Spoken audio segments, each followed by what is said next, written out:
Good morning, my Real News Midday TV family. Thank you so much for tuning in this morning, and I'm wishing for everyone a wonderful and a productive day.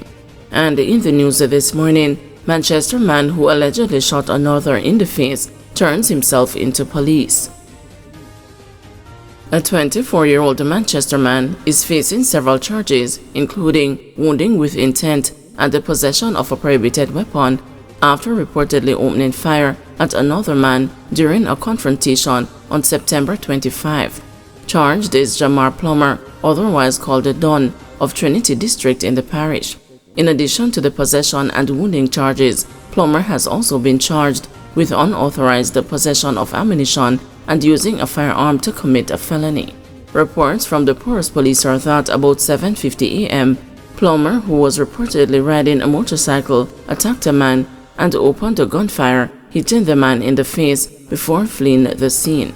On Monday, September 30, Plummer was brought into custody by his attorney, where he was formally charged. He is to appear in the Mandeville Parish Court on Wednesday, October 9. 34-year-old charged after allegedly breaking into a woman's home and assaulting her. A 34-year-old man is now facing housebreaking and indecent assault charges after reportedly gaining access to a woman's home and stripping himself before assaulting her. Charged is Julian Miller of Mount Russell, Yuaton in St. Catherine.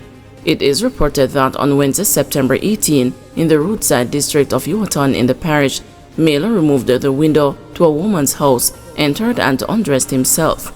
He then allegedly assaulted the woman. A report was made to the police, and on Wednesday, October 2, Miller was apprehended and charged. Preparations for his court date are underway. Finance Minister appeals for calm after Bolt's attorney reveals athletics icons' distress over SSL fraud probe. The Jamaican government is asking for patience amid the unease surrounding the Stocks and the Securities Limited fraud case, which impacted the accounts of more than 200 clients, including track legend Usain Bolt. The appeal follows a news story on Thursday, which noted the frustration of the 8-time Olympic champion, whose account was defrauded of US $12.7 million. The development has caused the sustained outrage. Bolt's attorney Linton Gordon said that the former athlete was shocked and disappointed. I appeal to the public to continue to exercise patience as the independent constitutional authority carries out a diligent and meticulous review of the SSL investigative file so that the culpable persons may be held to account, outgoing Minister of Finance and the Public Service, Dr. Nigel Clark said in a statement yesterday.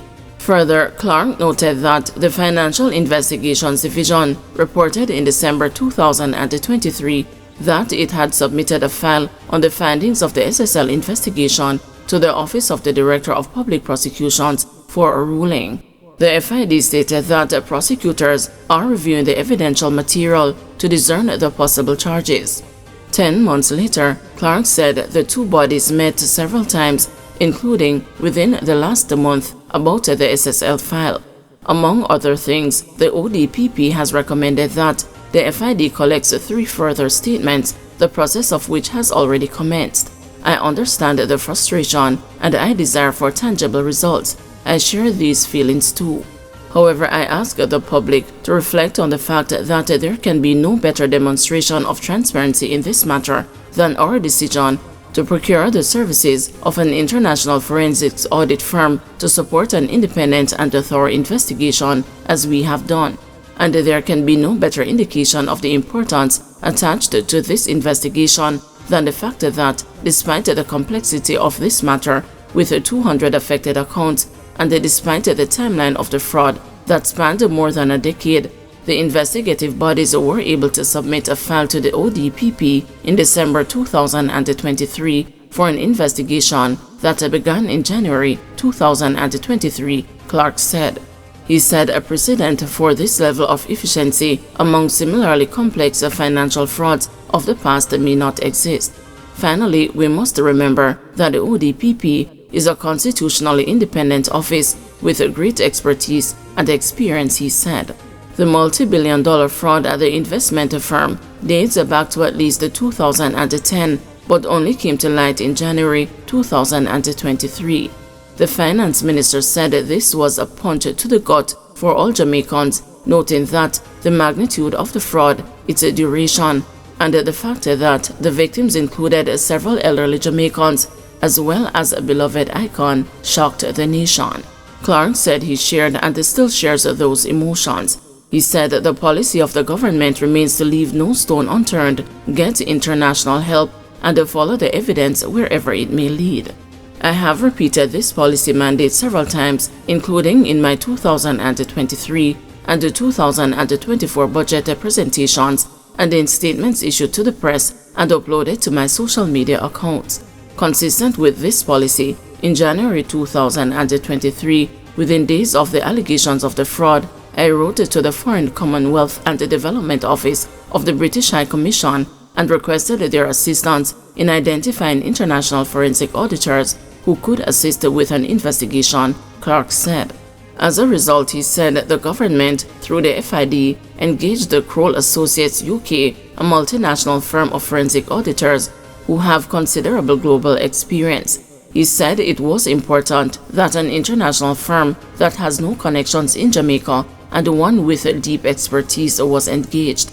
Clark said the Kroll team worked with the support of the FID and the Financial Services Commission, utilized the technology, data analytics, and the forensic expertise to produce a comprehensive and independent report of its findings, which was delivered to the FID in November 2023. He said the collaboration between the Jamaican investigative authorities and the Kroll allowed the FID to report to Jamaicans in September 2023 about the expansion in the scope and the size of the probe. He said this allowed the FID to be able to again report to Jamaicans in December 2023 that more than 200 accounts had been affected and a staggering amount exceeding US $30 million or Jamaican $4.7 billion was attributable to fraud and other irregularities. This was up from the estimated 40 affected accounts and the $2 billion that was initially reported in January 2023. Jean Ann Panton, a former client relationship manager at SSL, is the only person charged in the matter so far. She is facing a 21-count indictment after being charged with a forgery, larceny as a servant, and engaging in a transaction involving criminal property. Alleged Bentley Lane gang members to appear in Home Circuit Court on October 18. Alleged members of the Bentley Lane gang operating in Roostown, Kingston are to appear in the Home Circuit Court on October 18. Alleged commander of the gang, 37-year-old Nevada Lyons, otherwise called Guanbad or Bad, and the 17 of his co-accused appeared in the Kingston and the St. Andrew Parish Court on Tuesday. The case was transferred to the High Court after Senior Parish Court Judge Sanchia Burrell informed the parties that she has no jurisdiction to preside over the case. The men were remanded. They are charged under the anti-gang legislation for being members of a criminal organization and participating in a criminal organization. They have been accused of being involved in gang activities in the Roostown community over the last 4 years. Investigators alleged that on October 22 last year, two of the defendants, along with another member of the Bentley Lane gang, were behind a double murder committed in the area.